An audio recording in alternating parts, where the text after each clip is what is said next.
Hi, I'm Hillol Kargupta, and welcome to the part two of the distributed machine learning video series.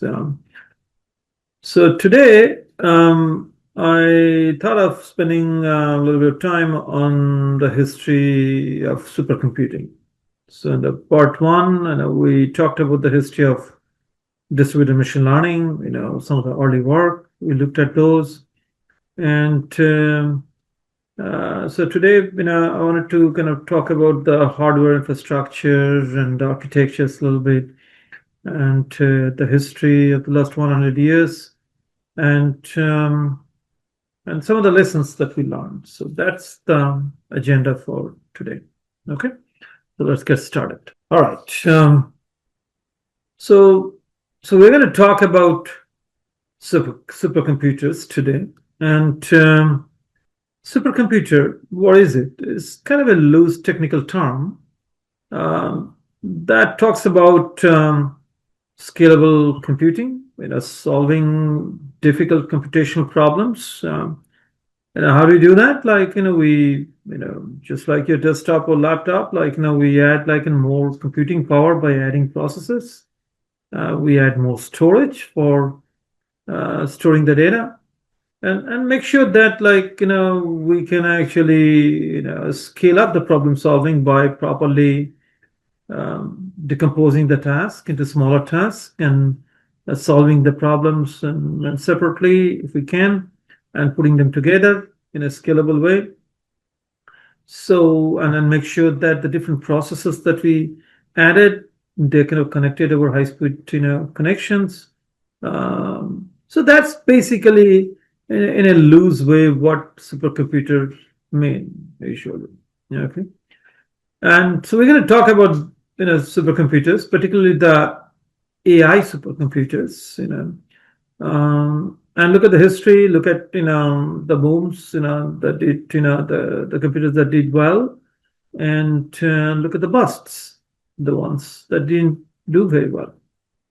So that's what we plan to do today. And in this video, I have made use of some images from Wikipedia. Also used Google Gemini for putting together some of the illustrations. So thanks to those for helping us out. All right. So this slide digs a little deeper into the notion of supercomputing. It has two columns in the main section. One is for parallel computing, and the other one is for distributed computing. So, what is parallel computing? Often when we talk about supercomputing, we use the term like parallel distributed computing. So let's look at those one at a time and dissect those. So, what is parallel computing? Parallel computing usually means somehow breaking up the task into smaller subtasks, solving them separately and then putting them together. And I'm using the term task in a loose way over here. We could split up the actual compute operation, or we could split up the data. So there are varieties of different ways we could quote unquote split up the task.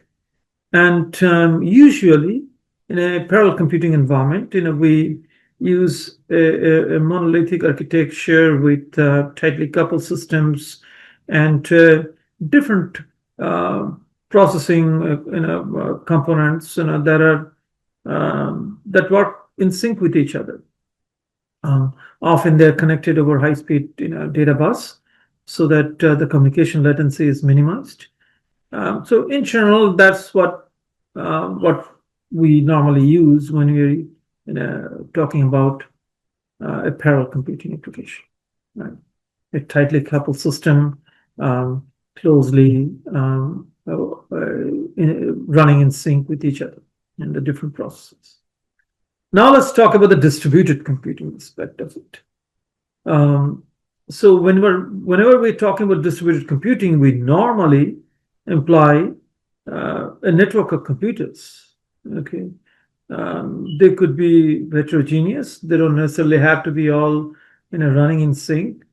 The network bandwidth is often heterogeneous and often slower than the high-speed data bus that we normally use in high-performance supercomputing platforms. So there is a difference between these two aspects, and that's what we normally mean by parallel and distributed computing environments in general. All right. So the next slide. So this slide talks about some of the recent news on supercomputers, and it's been in fashion recently. So there have been several announcements by the government to build supercomputers using GPUs, both in the private sector and also in the government. We are building supercomputers for doing exciting tasks, and many of them are making use of GPUs, and so that's exciting. And but we're going to dig a little deeper into the history and see, what really happened. And by the way, this basically this slide gives some examples. It's not an exhaustive list of all the supercomputing projects in the country currently, or in the world currently, by no means. Here's some examples. All right, so we're going to start with 1957, and back in 1957, Rosenblatt came up with this perceptron machine idea. Okay, and his research was funded by Office of Naval Research (ONR) and Air Force, and they built this exciting computer based on this model of neuron called perceptron, and there was a lot of interest in that, a lot of funding put into this research. And here's a quote that I have from New York Times, which talks about the Mark I perceptron. And it says the embryo of an electronic computer that, within parentheses, the Navy expects will be able to walk, talk, see, write, reproduce itself, and be conscious of its existence. New York Times, 1958. So it was an exciting time. Lots of investment came in. We have two pictures of perceptrons in the bottom of the slide, and Rosenblatt's picture on the top right corner over there. But unfortunately, it didn't quite work out that way. Marvin Minsky and Seymour Papert, they wrote a book called Perceptrons, and where they showed that very elegantly, I must say, that they showed that perceptrons can only solve linearly separable problems, which is basically, if you're trying to, classify a data set, for example, if the problem is linearly separable, meaning you can construct a single linear hyperplane to separate the positive examples from the negative examples, then only perceptron can solve it. Okay, even a simple XOR function cannot be learned by a perceptron. So that pretty much killed the field. It created this, AI winter, lack of funding, no research in perceptrons, neural networks for a decade. And so this is sort of one of the earliest, AI supercomputer that taught us many lessons in research of neural networks, but as an commercial impact from that perspective, it didn't really do that well. Overall, it was not a success story, definitely. All right. So now, after this AI winter, neural network research started popping up, and the PDP books came in, and parallel distributed processing books on neural networks, and also around the same time, in the 80s and the 90s, several supercomputer companies popped up, and some came in the 70s too. Okay, so this slide essentially lists many of those companies, CDC, and then you have DEC, Cray, SGI, convex, and cube, Kendall Research, and then Masspar Thinking Machines Corporation. We're going to talk about that a little bit more in the next slide. That's why I underscored that, underlined that. And Cray. So these are like giants of their time, and many of them produce these supercomputers that are sort of awesome. Did phenomenal stuff compared to their time, and so a lot of funding went into the development of these so-called supercomputers, and these are mostly tightly coupled in the monolithic architectures, most of them. And so next slide digs a little deeper into the Thinking Machines Corporation. So this was based on the PhD research that Danny Hillol did at MIT, and motivated by neural computing, massively parallel computing machines. CM1 and CM2 originally used SIMD architecture, single instruction, multiple data, and CM5 adopted multiple instruction, multiple data, MINDI architecture instruction set, and so this was very impressive. And when I was in the graduate school doing my PhD at University of Illinois Urbana-Champaign, connection machines, which Thinking Machines built, they were like top notch, and they were the big game. So so that was quite impressive, and another AI supercomputer, if you will, definitely motivated by connectionist philosophy. Okay. Oh, what happened to this supercomputer companies? Well, now, unfortunately, none of them exist today. None of them. And so the question is why? So that's what next slide talks about. So I have identified a few reasons that I think were the reasons for their failure, and particularly commercial failure. Don't get me wrong; they made a lot of impact into supercomputing research, our understanding of how computing scales up and computer architectures, things like that. So definitely they made huge impact. That was definitely impressive, but commercially they didn't do very well. So what are the reasons? So item number one would be in my mind, the high cost. So all of them required specialized hardware, and that was quite expensive, and so that's one red flag. Expensive, specialized processors, specialized chipsets. That was one of the reasons, the high cost, and then the small customer pool. So it had limited number of revenue generating applications. So often they were funded by the government agencies, and the applications were sort of like weather forecasting, nuclear simulations, that sort of stuff, physics-based simulations. So that's another reason that they didn't really have a whole lot of customer pool that were generating revenues. Okay. And then comes the rapid obsolescence. Okay. So this is basically that if you're generating technology and putting a lot of effort to build the product, if the product technology becomes obsolete within 6 months or a year, then your investment is not really protected. You haven't received your ROI, the return on the investment. So that was one of the problems. And then we have the production complexity, complicated machine, hard to maintain, hard to construct, required a highly skilled workforce that was expensive. So that was part of the reason.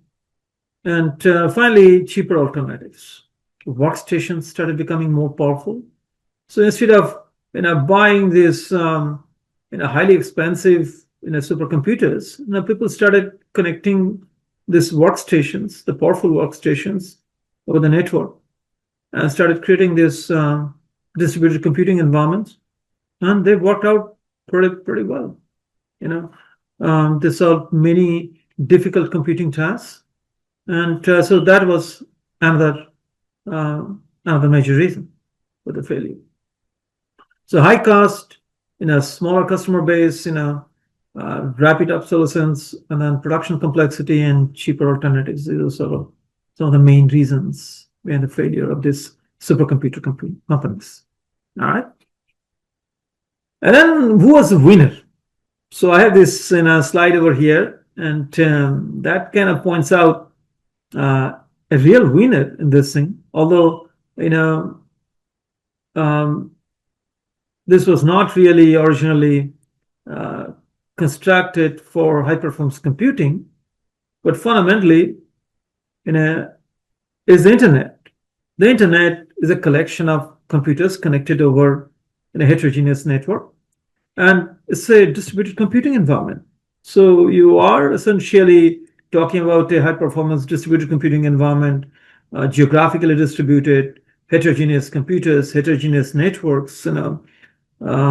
Bring your own computer. In fact, so it basically didn't require anybody to buy an expensive hardware. You could bring in any hardware that you want, and as long as you have a standard operating system and your servers are communicating using a standard protocol, you're part of it. It was an open system.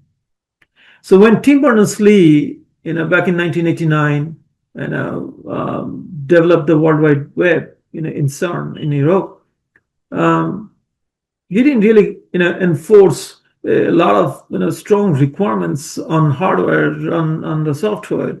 They basically created a protocol like HTTP, HTTPS later on, and that basically says that as long as you're sticking by this rule, like how to communicate, the protocol and some norms of behavior, then you could be a part of this system, regardless of where you are, the country, which company you are from doesn't really matter. So that's that became a success story.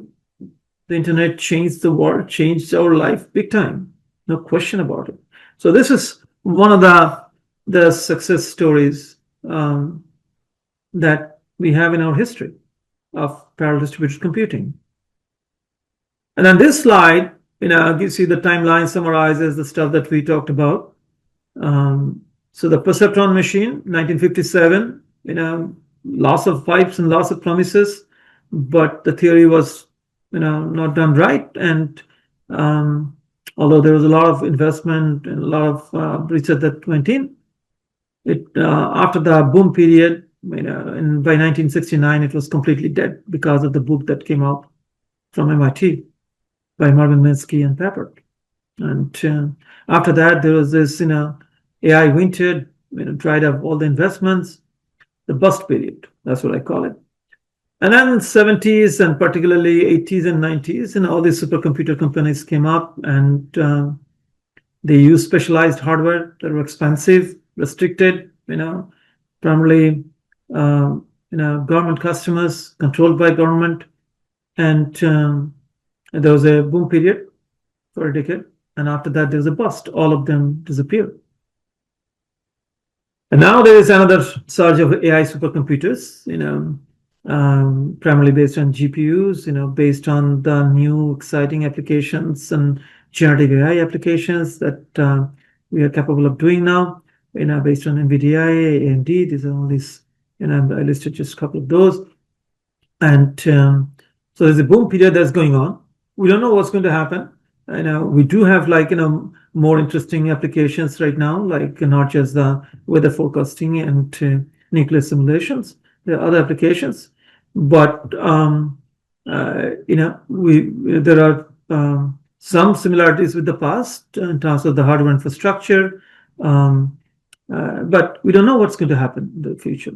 So that's not what I'm trying to predict here. But I am going to kind of summarize some of the lessons that we learned from the past, from the history. Okay, so this slide summarizes those. So one of the things that we learned that open distributed architectures work out better compared to closed systems. If you tell people what to do, how to design your computers, how to design your network, the hardware, the software, everything, then usually it doesn't work very well. So open systems work better. Heterogeneous computers, again in the same theme, like, if you expect everybody's computers, everybody's processors will abide by the same restrictions, will be built in the same way, then that is unlikely to work in different parts of the world. So heterogeneous computers, just like what the internet did. You can bring in your laptop, you can bring in your cluster computing environment, or you can have a high-end server system, or you can have your small desktop. As long as you have, you follow the protocol for communication and abide by some basic rules, basic norms, then you're all right. So heterogeneous computers, loosely coupled systems, fault tolerance. So if one system critically depends on another subsystem in the network, then if one goes down, the other one will go down too. So if you have less dependency, then you have more robust, more fault-tolerant systems. So loosely coupled systems work out better. Heterogeneous network.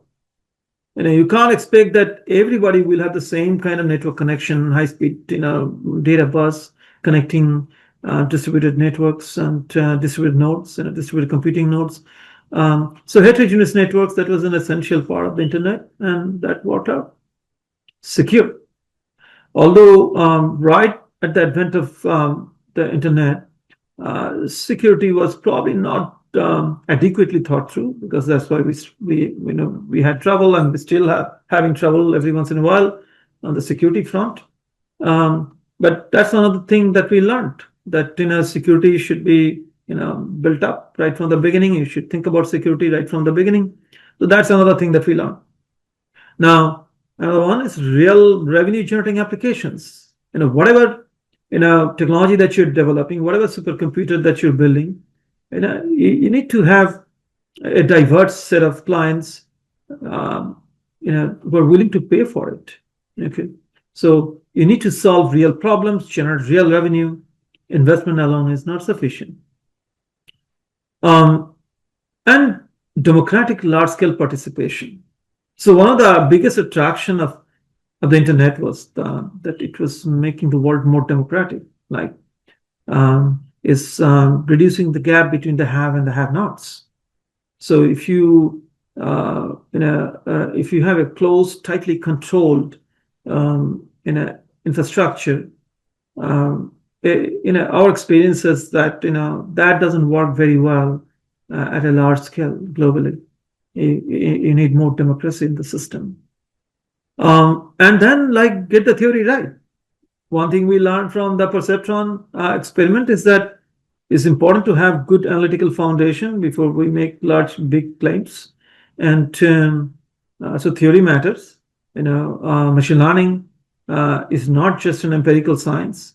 You don't just code a little bit and then run experiments and then see if it works. You do both theory and experimentation. Both are important. And the perceptron lesson taught us that. And finally, one more thing, large investment does not always equal to success. That's one thing we learned, right? In the history, if you look at that, many of these supercomputing companies had major large-scale investment, and today we are seeing billions of dollars of investment in many things. So, but that doesn't always mean success. All right. So that's basically the end of this video, and this is the part 2 of the distributed machine learning video series, and we have more stuff coming. So stay tuned, and if you have any question, please let us know. Thank you.